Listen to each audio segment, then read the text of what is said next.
2021년 2월 17일 수요일에 하나님 앞에 올리겠습니다. 다 같이 찬송 부르도록 하겠습니다.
찬양하도록 하겠습니다.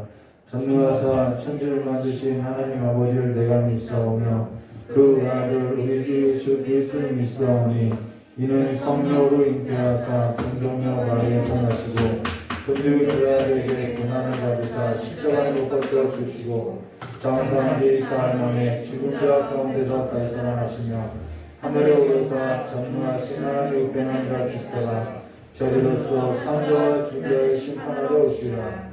성령을 믿사오며 거룩한 공예와 성도와 소유한 것과 죄를 사하시는 것과 공경에 사는 것과 영원히 사는 것을 믿사옵나이다. 아멘. 찬송한다 부르도록 하겠습니다.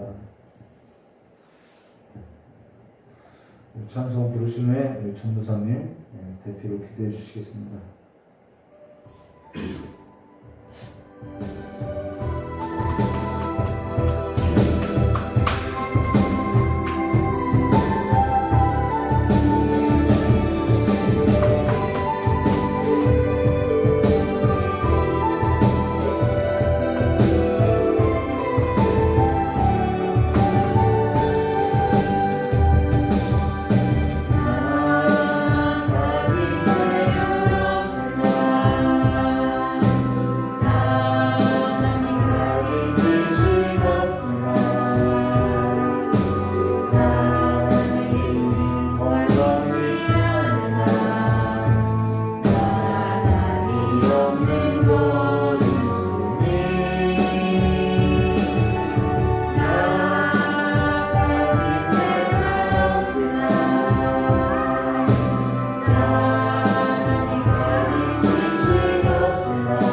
같이 기도하도록 하겠습니다. 하나님 아버지 감사합니다. 오늘 이렇게 아버지 이 자리에 오셔서 아버지 예배하게 하시고 아버지 이 자리에 아버지 우리가 찬양이 하심에 감사합니다. 하나님 아버지 이 찬양처럼 아버지 하나님이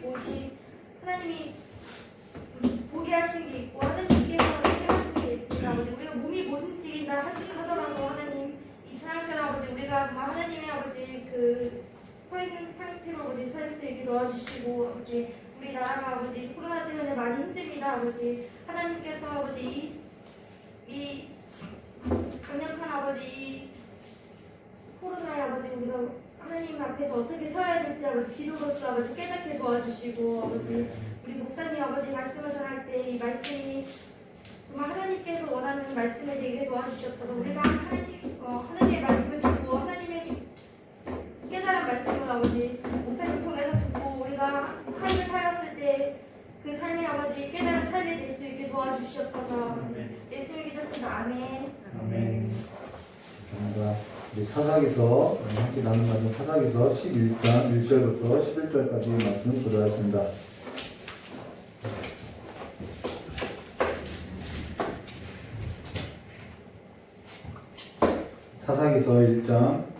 사사기서 11장 1절에서부터 11절까지 말씀 한 절 한 절 기도하도록 하겠습니다.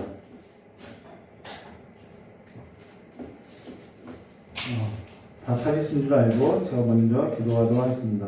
길르앗 사람 입다는 큰 용사이니 기생이 길르앗에서 낳은 아들이었고 길르앗의 아내도 그의 아들들을 낳았더라.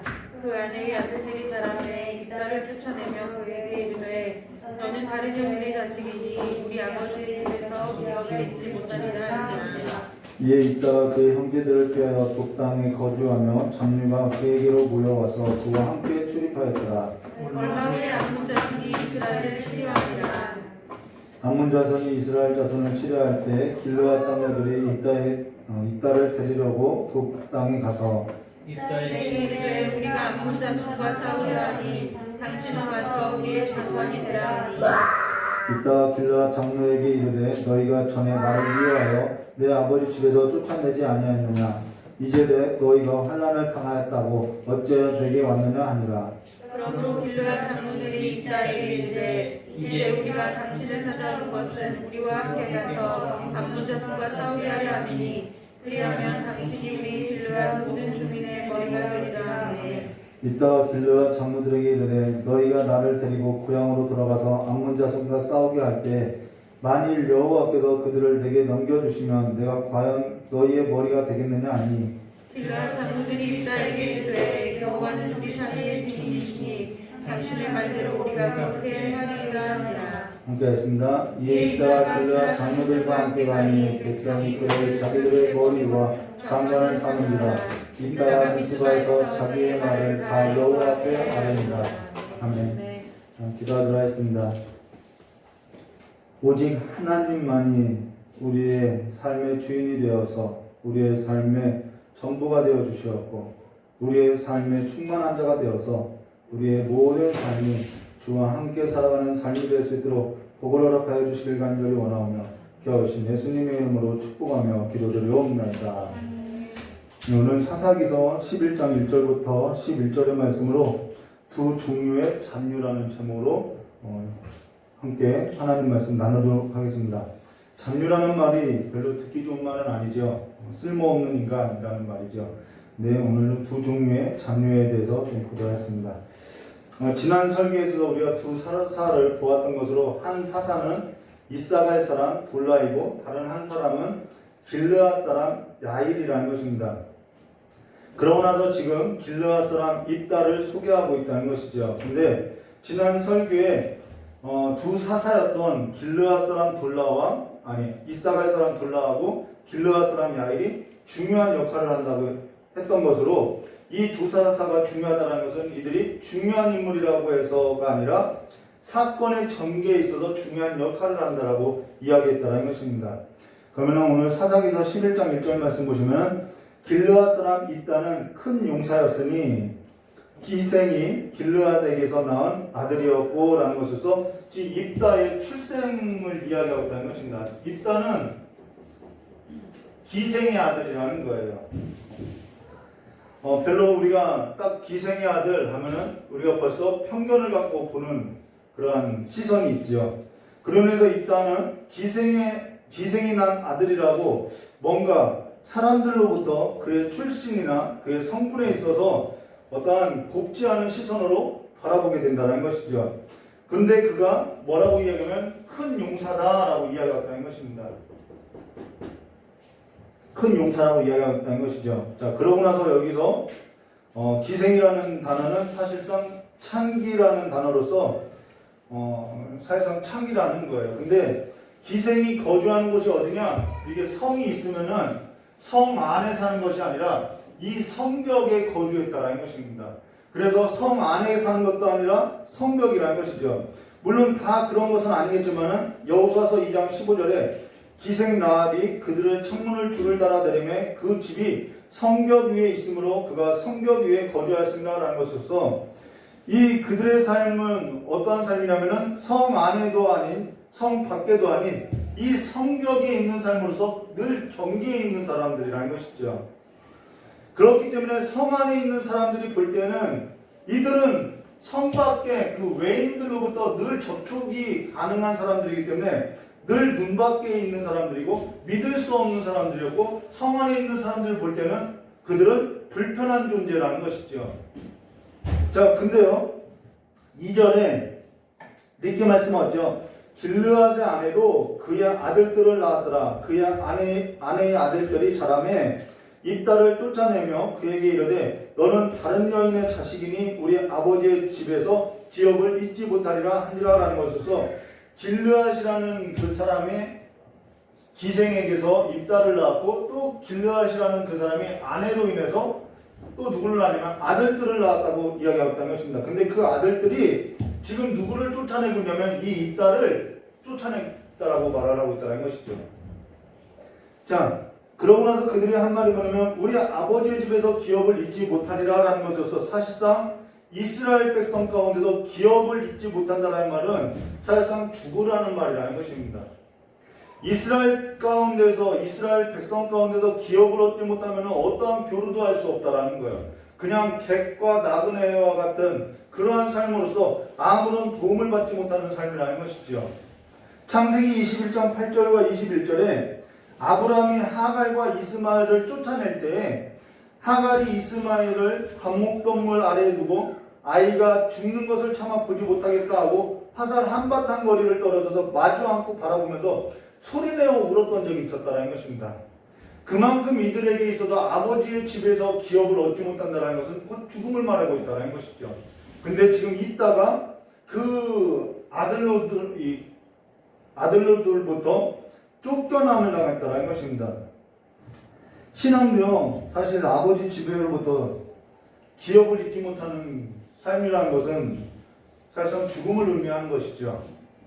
자, 그러면서 우리 3절 말씀 보시면요, 이에 있다가 그의 형제들을 피하여 독당, 이게 이스라엘이 이렇게 있으면요, 이스라엘 지도를 보면은 잘 못 그렸는데요, 여기가 갓지파이고 여기가 므낫세 지파인가요? 아무튼 이쪽에 암몬 족속이 살고요, 여기가 갓지파인데 요 갓지파에 뭐가 있냐면 길르앗 땅이 있다라는 것입니다. 근데 지금 있다가 어디로 쫓겨났냐면은 이 갓지파가 사는 이 바깥에 독당이라고 하는 경계 바깥으로 밀려났다라는 것입니다. 그래서 3절 말씀에 이에 있다가 그의 형제들을 피하여 독당에 거주하며 잡류가 그에게로 모여와서 그와 함께 출입하였더라라는 것으로서 그가 독당에 거주하면서 잡류가 그에게로 모여왔다고 하고 성경 말하고 있다는 것이죠. 여기서 오늘 설교 제목을 따왔는데요. 여기서 잡류라는 것은 쓸모없는 사람, 아무것도 없는 사람, 손이 텅 빈 사람을 뜻한다는 것입니다. 아무것도 가진 것이 없는 사람이라는 것이죠. 근데 누가 그들을 향해서 잡류라고 규정했느냐? 누가 이들을 향해서 잡류라고 했겠냐는 거죠. 그것은 당연히 이 기업 안에서 이 성읍 안에서 사는 사람들이 기득권을 가진 자들이 비주류의 사람들을 가리켜서 아무것도 없는 저들을 향해서 뭐라고 얘기하면 잡류라고 규정했다라는 것입니다. 아무것도 없이 쫓겨나고 밀려난 이들이 스스로 잡류라고 한 것이 아니라 누가 그들에게 잡류라고 규정하고 그들을 그렇게 불렀다라는 것이죠. 그건 말할 것도 없이 성읍 안에 거주한 사람들이라는 것입니다. 그리고 중요한 것은 이따와 잡류가 그러면은 이렇게 밀려난 사람들, 지금 이따와 잡류와 같이 이렇게 밀려난 사람들이 살아가는 삶의 방식이 뭐겠냐는 거예요. 아무것도 없죠. 이들의 삶은 말 그대로 정말 아무것도 없는 삶이라는 것이죠. 그러면은 지금 이따와 잡류라고 규정된 그들이 살아가는 삶의 방식은 어떠한 삶이겠냐는 거죠. 하갈과 이스마엘이 쫓겨났을 때에도 마찬가지죠. 우리가 사무엘상 22장 1절과 2절에 다윗이 아둘람 굴로 도망갔을 때 그 성경 구절을 보시면요. 그러므로 다윗이 그곳을 떠나 아둘람 굴로 도망하며 그의 형제와 아버지의 온 집이 듣고 그리로 내려가서 그에게 이르렀다. 환난당한 모든 자와 빚진 모든 자와 마음이 원통한 자가 다 그에게로 모였고 그는 그들의 우두머리가 되었는데 그와 함께한 자가 400명가량이더라 라는 것으로서 다윗이 아둘람 굴에 있을 때도 그에게 갔던 사람들이 누구냐면 환난당한 자, 빚진 자, 마음이 원통한 자라는 것이죠. 그러면 그들이 살아가는 삶의 방식은 말 그대로 아무것도 없는데 어떠한 삶을 살겠냐는 거예요. 그들은요, 그들의 삶의 방식은요, 오직 하늘만 바라고 하나님의 도움밖에는 기댈 수 없는 사람임을 말해준다는 것입니다. 그들이 잡류라는 거예요. 그들은 하늘만을 바라고 하나님의 도움만을 기대어 살 수밖에 없는 자들을 말해주겠다는 것입니다. 성읍 안에 사는 사람들이 볼 때에는 그들은 말 그대로 비주류의 인간임을 말해주겠다는 것이죠. 근데 성읍 안에 있었던 그들은 어떻게 살았느냐? 7가지의 다른 우상을 섬기고 살았다라는 거예요. 그러나 그들에게 있어서는 그들이 의지하고 살아가는 삶의 방식이 있는 것으로서 하나님이 그들의 도움이시라는 것을 말해줬다는 것입니다. 우리가 알아야 할 것은 하나님은 어떠한 하나님이냐고 하면 히브리인의 하나님이라고 하죠. 히브리 사람의 하나님. 히브리 사람의 하나님이라는 말은 히브리인 민족도 말하겠지만 사실 성읍 안에서 밀려난 그 주류가 아닌 비주류로서 잔류가 된 사람들의 모든 자들의 하나님을 히브리 사람의 하나님이라는 것이죠. 애굽은 피라미드의 구조로서 이 위에는 바로가 있죠. 이 밑에는 잡류로서 히브리 노예들 계층들이 다 있었다는 것입니다. 그런데 하나님은 나는 애굽의 왕 바로의 하나님이 아니라 나는 히브리 사람의 하나님이다라고 말하고 있다는 것이죠. 그들을 하나님은 구원해 주셨다는 것이죠. 그 도움이 없이는 살아갈 수 없는 그들의 하나님이 되었고 하나님은 애굽에서 이 백성을 출애굽시키고 나서 뭐라고 이야기하면 나는 너희를 애굽에서 인도하여낸 여호와니 너희는 과부와 고아와 객과 나그네를 돌보라고 말하고 있다는 것이죠.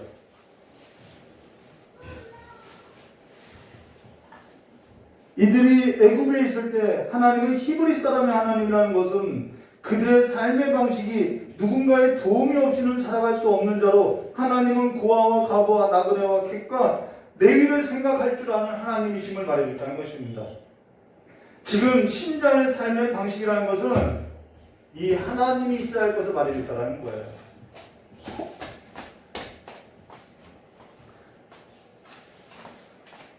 지금 신자의 삶의 방식이라는 것은 성읍 안에 사는 삶의 중심과 같이 서 있는 것이 아니라 하나님이 아닌 주변에 하나님보다 더 사랑하는 그 우상들을 지저분하게 쌓고 사는 그 성읍 안에 사는 그 삶의 방식이 아니라 하나님을 붙들고 살아가야 할 삶의 방식임을 말해주는 것이죠. 오늘 수요예배 시간에 오늘 수요예배죠. 오늘 2월 17일인데요. 오늘이 바로 사순절 기간이라는 것입니다.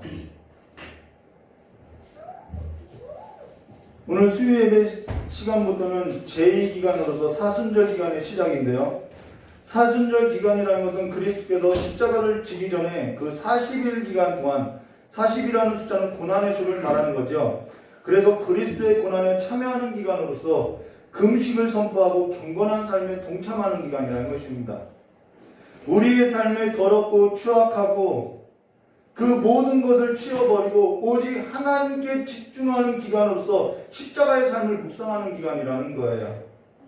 그러나 지금 내가 살기도 바쁘고 지금 내 삶에 있어서 할 일도 많고 내 마음에 즐길 것도 있는데 사순절 기간이 마치 내게 부담이 된다고 한다면 우리는 뭔가 잘못된 신앙이라는 것이죠. 학생이 시험 기간에 공부하는데요. 그렇죠. 학생도 시험 기간이라고 하면 당연히 공부를 하는데 신자가 절기에 있어서 아무런 감각이 없다고 하면 문제인 것처럼 이것은 굉장히 심각한 문제라는 거죠.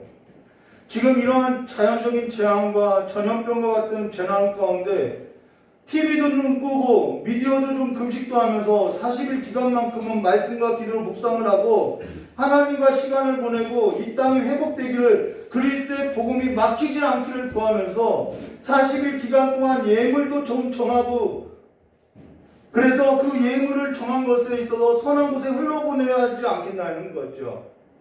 하나님의 불이 어디 있는지 내 삶을 한번 돌아봐야겠. 그 시간이 이 사순절 기간이라는 것입니다.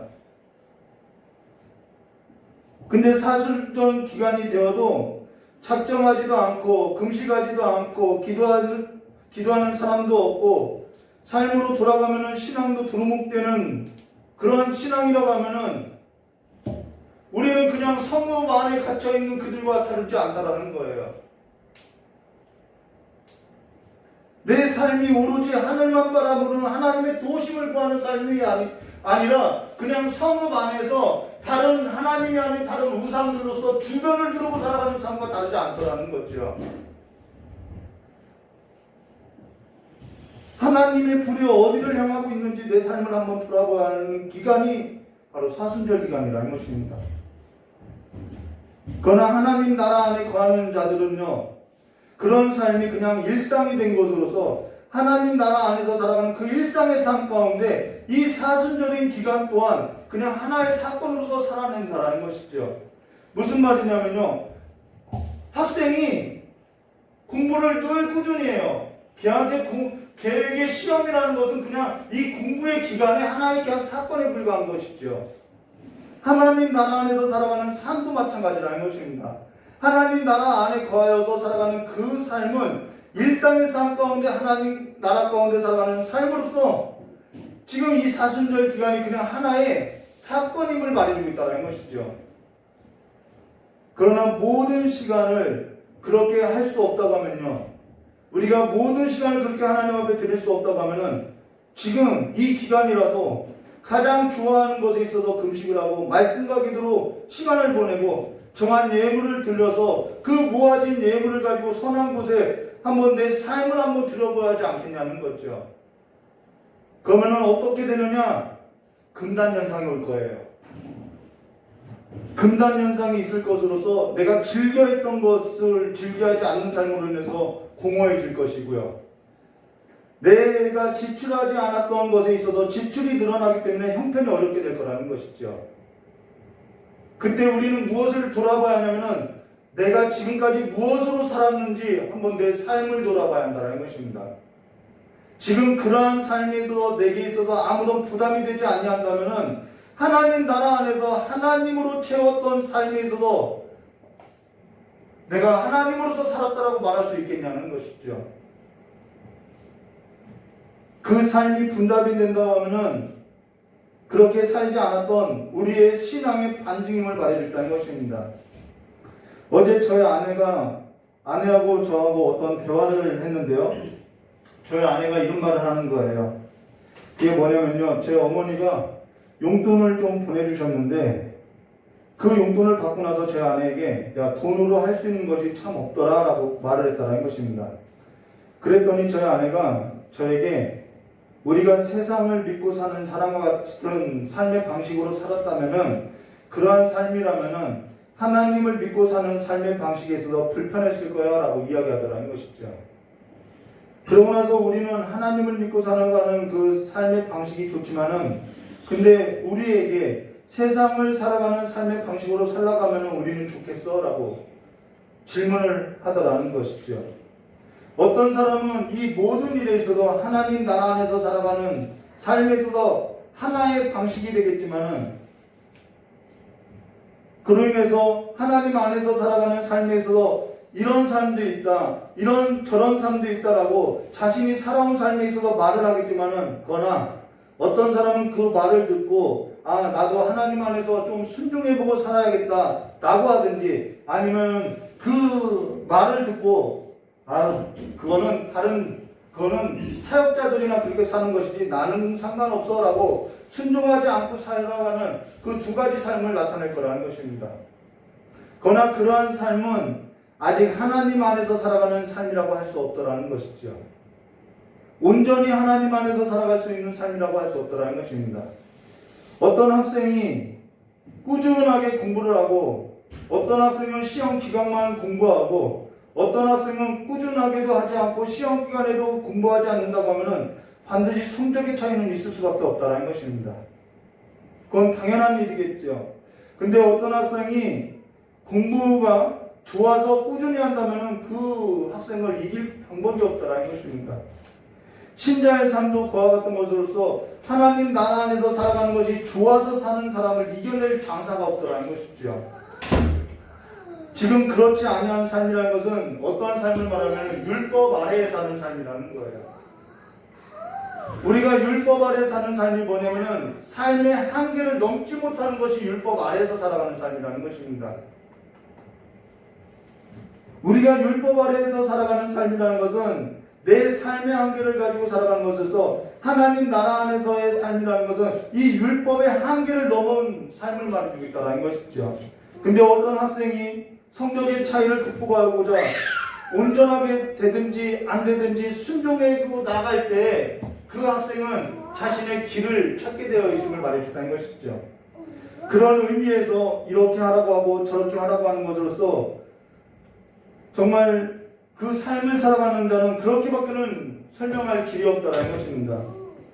하나님 안에서 살아가는 삶에 있어서 하나님의 말씀을 묵상하고 기도하며 마음과 뜻과 힘을 다하여 누군가에게 도움이 없이는 살 수 없는 자들에게 손이 되고 발이 되는 삶에 있어서 그들은 그냥 그와 같이 삶을 살아내고 있다는 것이죠. 그런데 그들이 그렇게 살아내지 못하는 사람들에게 해줄 수 있는 말은 너희도 그와 같이 살으라라고 밖에는 말해줄 수밖에 없다는 것입니다. 그런데 그 말을 듣고 순종하는 자가 있고 순종하지 못하는 자가 있겠지만은 내가 그것을 했다, 내가 그것을 못 해냈다, 이 아래에서 살아가는 삶은 아직도 율법 아래에서 살아가는 삶이라는 것입니다.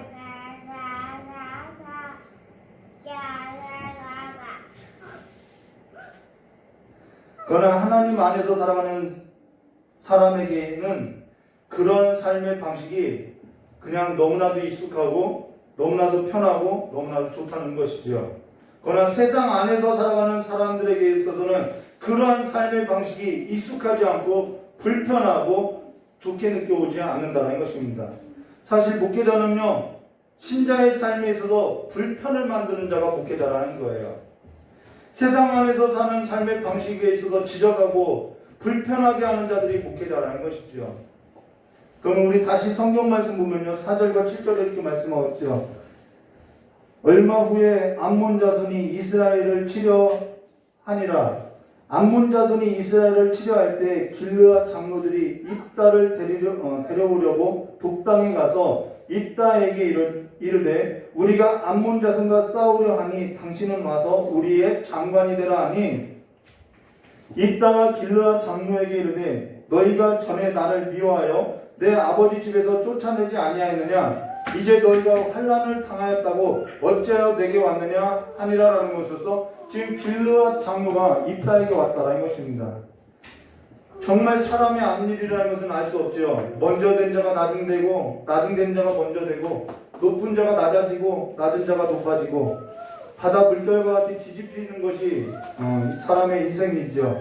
근데 길르앗 장로가 입다에게 찾아온 까닭이 있다라는 것입니다. 그게 뭐냐면요, 사사기서 10장 17절과 18절의 말씀으로 그때 암몬 자손이 모여서 길르앗의 진을 쳤으므로 이스라엘 자손도 모여서 미스바의 진을 치고 길르앗 백성과 방백들이 서로 이르되 누가 먼저 나가서 암몬 자손과 싸움을 시작하랴 그가 길르앗 모든 주민의 머리가 되리라 하니라 라는 것이서 지금 이 말은 이 길르앗 이 갓지파에 지금 암몬 자손이 지금 침입했는데 지금 이 말은 무슨 말이냐면은 이들 중에 한 사람도 싸우려고 하지 않더라는 것입니다. 그래서 누구를 찾은 거냐면은 이딸을 찾은 거라는 거예요. 이해되시나요? 이 갓지파에 한 사람도 이 암몬과 싸우려고 하는 사람이 없더라는 거예요. 그러면은 이들이 암몬과 왜 싸우려고 하지 않았느냐? 그 결정적인 이유가 어디냐면요. 사사기서 10장 10절과 14절에 있는 것으로서요. 이스라엘 자손이 여호와께 부르짖어 이르되 우리가 우리 하나님을 버리고 바알들을 섬김으로 주께 범죄하였나이다 하니 여호와께서 이스라엘 자손에게 이르되 내가 애굽 사람과 아모리 사람과 암몬 사람과 블레셋 사람에게서 너희를 구원하지 아니하였느냐? 또 시돈 사람과 아말렉 사람과 마온 사람을 너희를 압제할 때 너희가 내게 부르짖음으로 내가 너희를 그들의 손에서 구원하였거늘 너희가 나를 버려 다른 신들을 섬기니 그러므로 내가 다시는 너희를 구원하지 아니하리라. 가서 너희가 택한 신들에게 부르짖어 너희 환난 때에 그들이 너희를 구원하게 하라 하시니라 라는 것에서 하나님께서 등 돌렸기 때문에 이들이 이 싸움 해봤자 질 걸 알기 때문에 싸우려고 하지 않았다는 것입니다. 하나님께서 내가 다시는 너희를 구원하지 아니하리라 라고 했기 때문에 누가 그 질 것 뻔한 싸움에 있어서 싸우려고 하겠냐는 거예요. 여기서 누가 나가서 싸울 수 있겠냐는 거죠. 평상시에 하나님을 섬기지도 않고 다른 신들을 섬겼던 것으로서 하나님의 불이 없는 예배만 지켰던 것으로서 무슨 능력이 있고 무슨 지혜가 있겠냐는 거죠. 여기에 우리가 앞서 이사갈 사람 돌라하고 길르앗 사람 야이를 보았던 것으로서 자 그들은요 사사였어요. 그들은 스스로 사사가 되었고요. 아들이 30이고요. 이게 길르앗 사람이거든요. 아들이 30이고요. 어린 나귀가 30이고요. 성읍이 30이면 뭐하냐는 거예요.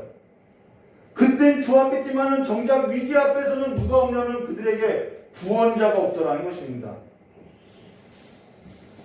구원할 것들이 없더라는 거예요. 그들은 서로 미루고 네가 한번 나가보라고 내가 왜 나가냐고 자기가 사사면 무엇하고 자기가 성읍이 30이면 무엇하고 어린 나귀가 30이면 무엇하고 아들이 30이면 무엇하냐는 거예요. 구원할 자 하나가 없는데요.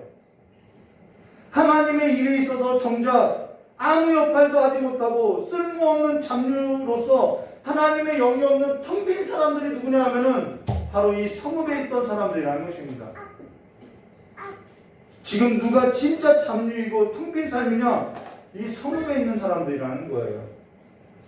지금 성읍 안에 갇힌 길르앗 장로의 삶이라는 것은 하나님 나라 안에서 살아가는 삶에 있어서는 1도 찾아볼 수 없는 것으로서 그들은 자신들에게 구원할 자가 없기 때문에 큰 용사인 입다를 구하고 살아가고 있다는 것입니다. 근데 지금도 하나님을 구하는 신앙이 아니라 지금도 힘 있는 자, 그 큰 용사를 찾는 신앙이라는 거예요. 앞서 잠깐 언급했듯이 저희 어머니가 용돈을 줬는데 돈으로 뭘 해야 할지 모르겠다는 거예요. 전에는 돈이라고 하면은 돈으로 할 수 있는 것이 많다라고 생각했다는 것입니다. 근데 사실 지금은 돈이 있어도 별로 할 것이 없더라는 것이죠. 하나님이면 충분하다고 하는 그 삶이 되었다는 것이죠. 어떤 목회자는 돈으로 할 수 있는 것들이 얼마나 많은데 라고 설교하던데 사실 저는 그분처럼 목회를 크게 하지 않아서 잘 모르겠지만은 물론 그분이 그 일에 있어서 필요해서 그렇게 쓰이는 것이라고 생각하지만요. 사실 저는 저의 사역에 있어서는 소명이 달라서 그런지는 몰라도 돈이 그렇게 쓸 데가 없더라는 거예요.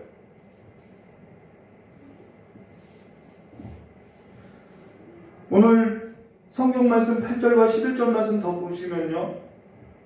그러므로 길르앗 장로들이 입다에게 이르되 이제 우리가 당신을 찾은 것은 우리와 함께 가서 암몬 자손과 싸우려 함이니 그리하면 당신이 우리 길르앗 모든 주민의 머리가 되리라 하매라는 것에서 지금 길르앗 장로들이 말을 조금 살짝 바꿔서 입다에게 말하고 있다는 것입니다. 그게 뭐냐면요, 6절 말씀해 보시면은 좀 힘있게 말하죠. 우리의 장관이 되라 라고 말을 하는데 8절에 가서는 우리 길르앗 모든 주민의 머리가 되라고 말을 하고 있다는 거예요. 사람이 비굴해지는 것은요, 신앙이 없을 때 비굴해진다는 것입니다. 전에도 언급했죠. 사람이 비굴한 것은 신앙이 없어도 비굴하다고. 근데 9절 말씀에 이렇게 말씀하죠. 입다가 길르앗 장로들에게 이르되 너희가 나를 데리고 만일 여호와께서 그들을 내게 넘겨주시면 내가 과연 너희의 머리가 되겠느냐? 아닐걸이라는 반증의 말이라는 것이죠. 이게 있다가 길르앗 장로들에게 뭐냐면 만일 여호와께서 그 암문을 내게 넘겨주시면은 과연 내가 너희의 머리가 되겠느냐? 아닐걸? 이 말을 하는 거라는 거예요. 그러니까 그랬더니 10절에 길르앗 장로들이 뭐라고 했냐면 길르앗 장로들이 입다에게 이르되 여호와는 우리 사이의 증인이시니 당신의 말대로 우리가 그렇게 행하리이다 라는 것으로서 안심을 시키는데 이 9절과 이 10절에 입다가 한 말과 길르앗 장로들이 하는 말의 차이가 오늘 성경에 너무나도 중요하다는 것입니다. 그게 뭐냐면요, 자, 입다는 길르앗 장로들에게 이렇게 말하죠. 너희가 나를 데리고 만일 여호와께서 그들을 내게 넘겨주시면, 주권이 누구에게 있는 거예요? 하나님께 있는 거죠. 넘겨주시면 내가 과연 너희의 머리가 되겠느냐? 아닐걸이라고 말하지만 지금 입다의 입에서는 여호와를 언급하고 있고 여호와를 의지하는 삶을 나타내고 있다는 것입니다. 입다가 이 성읍에서 쫓겨나서 아무것도 없을 때 그에게 있어서 의지할 것은 누구밖에 없었냐면 하나님밖에 없었음을 말해주고 있다는 것이죠. 그 신앙을 보여주고 있다는 것입니다. 그러니까 길르앗 장로들도 뭐라고 이야기하냐면은 여호와는 우리 사이에 증인이시냐라고 말을 하는 것으로서 지금 이들이 여호와의 이름을 언급한 것으로서 여호와가 너와 나 사이에 증인이 된다라고 말을 했지만은 사실 이것은 여호와 하나님을 의지해서 말하기보다는 어찌되었던 자신들의 이익을 얻어내고자 여호와의 이름을 팔아버렸다는 것입니다. 성읍 안에 살던 길르앗 장로들의 신앙이라는 것은 하나님을 찾는 신앙이 1도 없었다라는 거예요. 그냥 우상만 섬겼다라는 것이죠.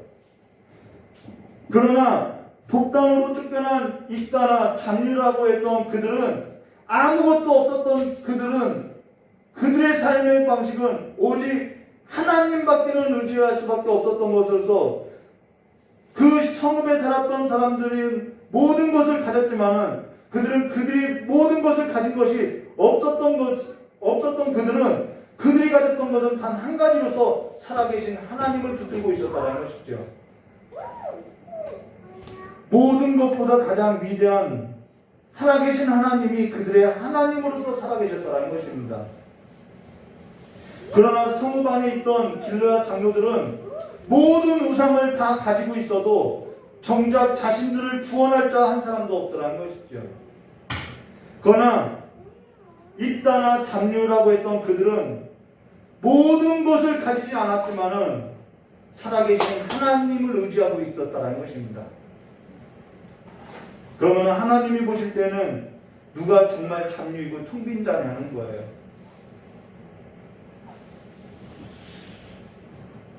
그러고 나서 11절 말씀에 이렇게 말하죠.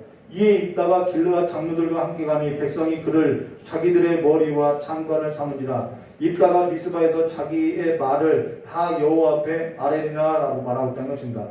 저는 이것이 너무 놀라운 것은요, 지금 입다가 길르앗 장로들과 길르앗 사람들이 한 말을 의지했느냐? 전혀 의지하지 않더라는 것이죠. 그가 미스바에 가서 자기의 말을 다 누구 앞에 말하고 있냐면 여호와 앞에 아뢰는 것으로서 다시 한번 여호와 하나님 앞에서 확증시키고 증인으로 세우고 있다는 것입니다. 지금 말하고자 하는 내용이 뭐냐? 하나님 안에 살아가는 삶의 방식은요, 하나님 아니면요 아무것도 없고요, 하나님이면은 모든 것이 된다는 그 삶의 방식으로 산다는 것입니다. 그들에게는 하나님이 전부였다라는 거예요. 있다고 그 성읍에서 쫓겨난 잡류라고 했던 그들은 하나님이 전부인 삶이었다라는 것이죠. 그들은 하나님을 의지했던 삶이라는 것입니다. 그러나 성읍에 살았던 그들은 모든 것을 다 갖추고 있었지만은 그들에게는 자신을 구원할 하나님이 아니라 우상밖에 없었다는 것이죠. 물론 우리가 앞으로 계속 성경을 보겠지만요, 입다는 그러면 믿음이 좋은 사람이냐? 아니요. 입다는 정말 연약한 사람으로서 하나님밖에 보지 못했던 사람이라는 것입니다. 그러나 그가 기생에게서 난 아들이라고 성읍 안이 아닌 성읍 안에서 쫓겨나서 독당에 거주하는 잡류라고 하는 무리들과 함께 살았던 그가 세상이 아닌 하나님 나라 안에서 살아가는 그 삶의 방식으로서 지금 평가되고 있다는 것이죠. 오늘 사사기서 11장 1절부터 40절까지 사실 다 보려고 했는데 그러면 설교 분량이 너무 많을 것 같아서 길어질 것 같아서 오늘은 그냥 여기서 마무리하도록 하겠습니다. 지금 우리가 그러면은 무엇을 생각해야 하느냐? 지금 우리가 무엇에 있어서 잡류가 되었는지 우리 주변의 우상들로 가득하게 두고 구원할 능력도 없는 것을 붙들고 살아가는 삶으로서 하나님을 믿고 살아가는, 하나님을 의지하고 살아가는 그 신앙은 1도 없는 잡류로 살 것인지, 아니면은 성읍으로부터 쫓겨나고 중심으로부터 밀려난 그 잡류로서 내게 가진 것은 아무것도 없지만은 내게 있는 것은 금과 은은 없어도 살아계신 그 하나님의 아들 나사렛 예수의 이름으로서 살아가는 삶인지 그것을 보아야 할 것을 바라겠다는 것입니다. 지금 우리는 어떤 잡류로서 살아가고 있냐는 거예요. 이 사순절 기간 동안에 우리 쉼이 있는 교회 성도님들은 이 4가지 복음서 중에 한 가지 복음서를 택하여서 묵상하시기를, 그래서 그리스도께서 어떠한 삶을 살았는지 묵상하시기를 주님의 이름으로 축원합니다.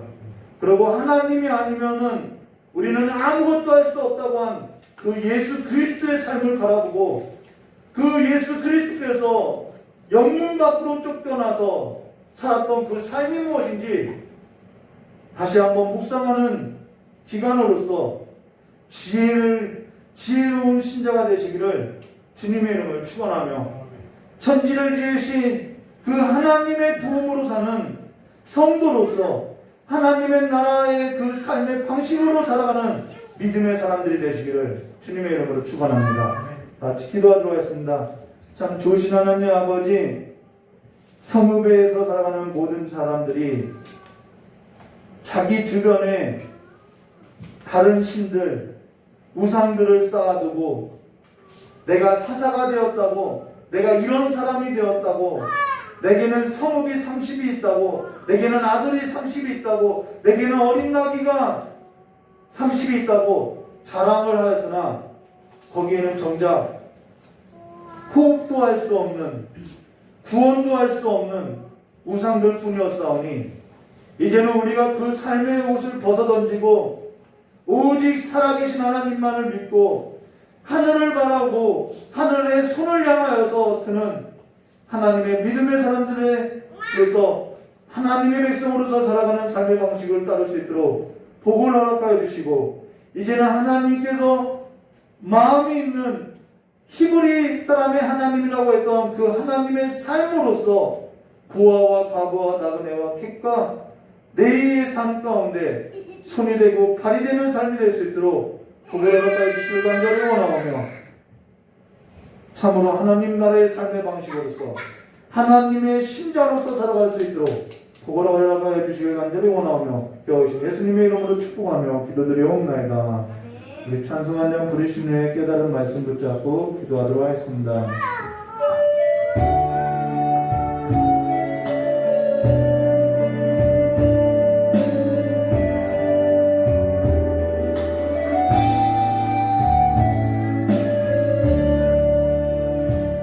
하나님은 널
성도들이 돈을 사랑해서 투기를 하고 부동산을 사고 그러고 나서 목사님한테 와가지고 목사님 어떻게 해요?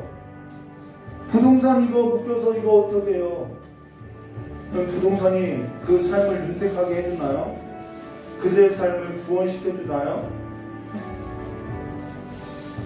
자녀에게 그렇게 목매어 살다가 목사님 우리 자녀 어떻게 해요? 자녀들에게 구원할 힘이 있나요? 내 재능이 내 삶을 구원할 힘이 있나요? 근데 우리는 그 모든 것에 구원이 내 삶을 윤택하게 할 만한 구원이 있더라고, 내 삶을 즐겁게 할 만한 구원이 있더라고 믿고 살아가고 있다는 것입니다. 하나님보다도 그 우상들을 숨쉬지도 못하고 구원하지도 못하는 그 우상들, 저는 눈에 보이는 우상을 말하는 것이 아니라 눈에 보이지 않는 우리 삶 주변에 곳곳에 있는 그 우상들을 섬기고 살아가자는 거예요. 그래서 우리 삶에 있어서 구원이 되었나요?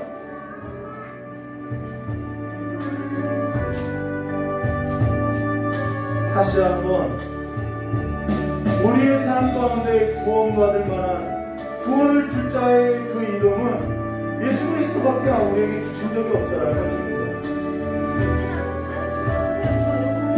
이 사순절 기간에 그 예수 그리스도를 믿음의 주이신 그 예수 그리스도를 묵상하고 내 주변에 쌓아두었던 그 모든 것을 치워버리고 예수 그리스도와 함께 살아가는 삶에 있어서 깊은 삶으로 들어가게 해달라고 이 시간에 참 기도하고 들어가도록 하겠습니다. 참 좋으신 하나님 아버지, 이제는 마음의 문을 열게 하여 주시옵고 마음의 문을 열어주시옵고 마음의 길을 열어주시옵고 마음의 하늘을 행하는 것으로서 우리의 마음에 우상을 두고 살아가는 그 삶을 치워버리고 하나님의 영이고 하시는 성전으로서 깨끗하고 깨끗하게 하여서 하나님의 뜻이 무엇인지 하나님의 마음이 무엇인지 하나님의 그 삶이 무엇인지 바로 보고 바로 나아갈 수 있는 삶이 될 수 있도록 길을 잃고 헤매는 자들이 아니라 길이 되어주신 주님을 바라보고 살아가는 삶이 될 수 있도록 주여 역사해 주시옵고 내게 아무것도 없는 것이 아니라 내게 있는 그 살아계신 하나님을 보지 못했던 그 삶에 있어서 이제는 돌이키고 살아계신 그 하나님을 믿고 일어나는 심장의 삶이 될 수 있도록 주여 역사해 주시옵고 성읍 안에 갇혀서 갇힌 자로서 포로된 자로서 살아가는 것이 아니라 이제는 영문 밖으로 나오신 그 십자가를 지고 가신 그 예수 그리스도를 붙들고 나오는 삶으로서 이제는 주와 함께 걸어나가는 삶으로서 하나님을 믿고 살아가는 삶으로서 하나님이시면 되고 하나님이시 아니시면 아니 된다라는 그 하나님이 전부가 된 삶으로서 살아갈 수 있도록 주여 두 손 들고 축복하여 주시길 간절히 원하옵나이다. 이제는 우리 삶에 있어서 우리 삶의 공허한 것을 세상의 즐거움으로 채우지 않게 하여 주시옵고 내 삶의 부유함을 세상의 물질로 채우지 않게 하여 주시옵고 이제는 오직 하나님을 믿고 따르는 삶으로서 채워나가는 삶이 될 수 있도록 주님께서 복을 허락하여 주시옵고 다시 한번 연약하고 자루나 우르나 치우치는 그 연약한 삶에 있어서 다시 한번 고동길을 갈 수 있는 믿음으로써 우리의 삶을 붙들어주시길 간절히 원하고 합니다. 이 시간에 하나님 앞에 나와서 예배하지 못하고 시간을 드리지 못하는 우리 귀한 성도님들의 모든 삶의 형편을 주님께서 하시오니 이 시간에 치유하여 주시옵고 고쳐주시옵고 그 모든 삶의 현장이 하나님에 의해서 임재하시는 예배의 장소가 될 수 있도록 주님께서 복을 내려주시옵고 그들의 그 공허한 마음을 주님의 것으로 채워주시옵고 그 어려운 형편을 하나님의 그 부여하심으로 채워주시는 삶으로서 그가 죽은 자 같으나 산 자 같은 자로서 살아갈 수 있도록 복을 허락하여 주시길 간절히 원하오며 귀하신 예수님의 이름으로 축복하며 기도드리옵나이다.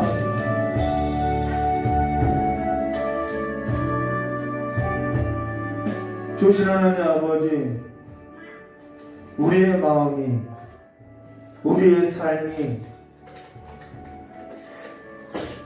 그 하나님이 거하시는 그 빈들에 있게 하여 주시옵고, 날마다 주와 함께 살아가는 그 삶의 기쁨이 세상의 우상을 섬기는 것보다 더한 즐거움으로서 다가올 수 있도록 주님께서 복을 내려 주시옵고, 이 시간에 몸이 불편하고 삶의 고단함으로써 아버지 앞에 나올 수 없는 그 부득이한 형편으로 인해서